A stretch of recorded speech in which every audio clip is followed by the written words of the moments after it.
سلامونه ګرانو لیدونکو، پام وکړئ د نن څو مهمو خبرونو ته. د پاکستان بالمنافقت پر تورخم د افغانستان له لوري غوښتونکو خالي کانټینرو ته اجازه نه ورکوي. د ورځې له 300 تر 350 کانټینرونه له پاکستان څخه افغانستان ته راځي او پکې د افغان سوداګرو مالونه راوړل کیږي او په تورخم کې خالي کیږي. سوداګر وايي په تورخم کې پر دغه خالي کانټینرونو د ورځې له 180 تر 230 ډالره کرایه راځي. یو شمېر سوداګرو تلو نیوز ته ویلي که په افغانستان کې دغه وضعیت روان وي نو سوداګر له افغانستانه وځي ځکه د دوی پانګه د منځه ځي. له یوې میاشتې راهیسې یوازې له دې درکه موږ د ورځې له 120 تر 140 ډالرو زیان کوو. یو بل افغان سوداګر حذرخیل هم په دې تړاو ویلي د 4,000 کانټینر چې پاکستان ته لاړ نشي او تش کانټینرونه بیرته کراچۍ ته ونه رسیږي، د سوداګرو مالونه په ځانګړې توګه د ننګرهار د سوداګرو مالونه نه پورته کیږي. د طالبانو استخباراتو د هرات ضلع ځپلو سره 40 میلیونه افغانۍ مرسته کړي.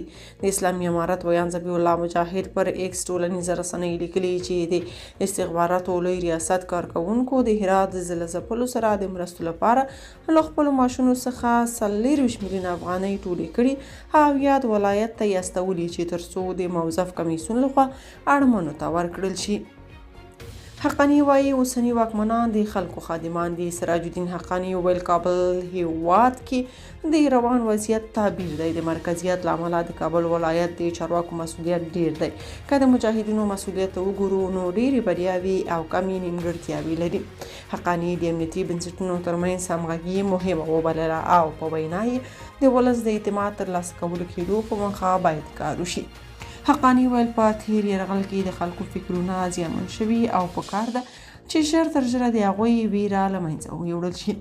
د هغه په وینا محاکمو خپل مسؤلیت ادا کړی او هیڅوک نشي کولای د چا حق تر پښو لاندې کړي. هغه چارواکو ته په خپلو سپارښتنو کې ویل د دې پر ځای چې خلک څه وایي حقایقو ته د رسیدو لپاره څېړنې ته اړتیا ده. د نظام واکمنان عالمان باخبره او له خدایه ویره لرونکي او خلکو پر وړاندې د خدمت دنده پیژني. د اسرائیل د دفاع وزیر وایي له حماس سره به جګړه اوږده شي. د اسرائیل د بیړني حکومت د کابینې د دفاع وزیر بینی کانټز د چهارشنبې په ورځ ویل چې د اسرائیل او حماس ترمنځ روانه جګړه ښایي څو میاشتې دوام وکړي. هغه ویلي که جګړه اوږده شي د لبنان له حزب الله سره چې د حماس ملګری دی جګړه شونې ده.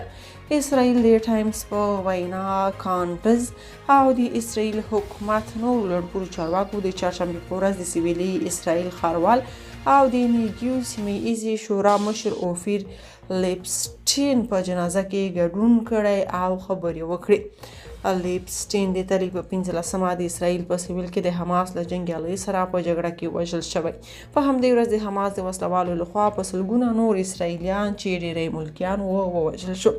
کانټیز په دغه مراسمو کې ویل د اسرائیل په سویل کې جګړه په ډیر وخت ونیسي که اړتیا به حتی د هیواد په شمال او نورو برخو کې به هم جګړه کیدای شي څو میاشتې دوام وکړي.